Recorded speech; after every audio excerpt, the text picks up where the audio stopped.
is on the right track, and they got momentum, and they have something that would allow a judge to sign off on a search warrant. Well, breaking right now, we're hearing from a private investigator who worked the Ketelyn Markham homicide case for years.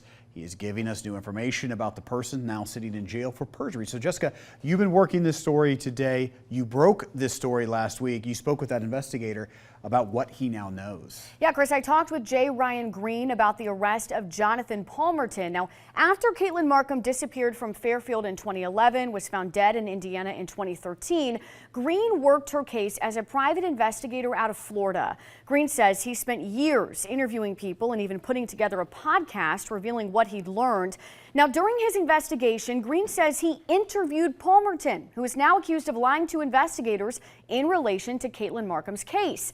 Green told me Palmerton lived close to Markham when she vanished, close enough to be considered her neighbor. Green says Markham and Palmerton were part of the same circle of friends. They hung out together. According to the Butler County Prosecutor's office, investigators recently searched 2 properties on warrants in Markham's case. One is where Palmerton lived back in 2011, a house on Ann Court. The other is a home Markham's fiance at the time, John Carter, lived in 2011.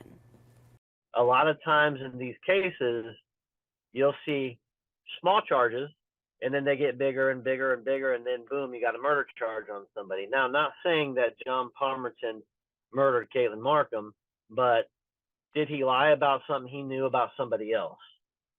Did he lie about something that occurred and then he admitted that, yeah, I lied about it? So another new piece of information from Green is he says that John Palmerton has connections to Michael Strauss. Green gave us this photo. It showed the 2 of them together at a festival. Now, Strauss, this is video of him, is a convicted killer. He's in prison for murdering this Westchester woman, Ellie Wyke. And investigators have said that they have looked into a possible connection between Strauss and Ketelyn Markham's death. They've never said, though, if there is a connection there. We can also tell you, Chris, that Palmerton has hired an attorney. He is expected to appear in court tomorrow at some point during the day. And I will have more on this on Fox 19 at 6:30, talking about a polygraph test actually related to Jonathan Palmerton. And by the way, I know there's a lot of names that we just dropped, a lot of information. We did do a Crime Vault story on this. You can go to our website and app if you'd like to watch that and just catch up on Ketelyn Markham's case thus far. Just to clarify, though, tomorrow, is that an arraignment? That's what we're expecting, but we talked to the prosecutor's office today, and they essentially told us because he's hired an attorney, they have to kind of figure out the scheduling of it all. But, of course, we're hoping once he appears in court, we'll learn a lot more about his charges. All right, Jessica Schmidt, we appreciate the update there.